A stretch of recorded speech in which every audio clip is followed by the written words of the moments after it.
Howard Cross, former tight end of the New York Giants, is part of John Stark's second annual bowling fundraiser. How you doing tonight? Doing pretty good. I'm not bowling all that well, but I thought I was coming to hang out, but they kind of convinced me I had to bowl. Oh, we're going to come back to that bowling in a second. What's been going on with you since your playing days have been over? Mostly I've been doing, commercial real estate. I work for Colliers International. I'm senior managing director over there. I do a lot of TV and radio. I had a show on the Yes Network for about 10 years, and some football on the radio. So obviously you keep a track of your ex-team on a weekly basis. How disappointed was it that they didn't make the playoffs? They won 10 games, which was amazing, with 42 turnovers and but they also had something like 38 or 39 takeaways. The problem is that they, for some unbeknownst reason to God, they just couldn't stop turning the ball over.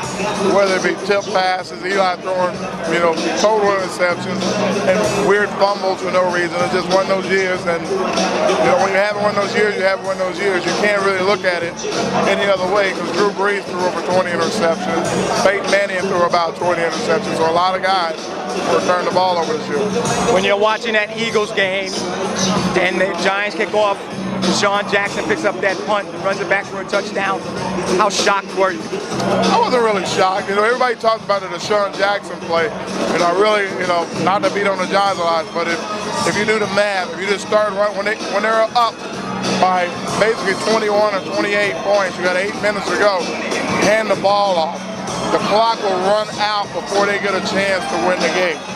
And they start throwing the ball and trying to put the ball in the air. When you're doing that, that's a hard thing to overcome. The moment the ball hits the ground, the clock stops. Hand it off, take your punishment, ground and pound, and take what you can get.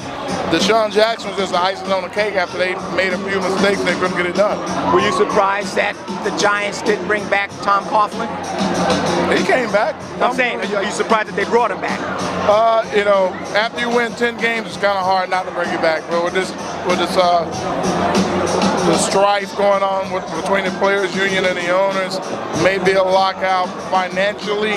Didn't make a good decision for a lot of teams to change coaches.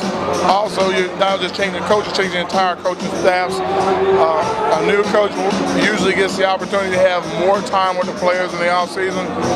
None of that's going to exist, and if they go along with this lockout, which they might, to break the union, if they go a long time with that, there'll be no need to change coaches. So basically, Coach Coughlin is, whether they play or they not, he's getting his last year of coaching this year with his 1-year extension. Last question. What did you think of the Super Bowl? Who were you pulling for? And what did you think was the key factor in Green Bay pulling out the game?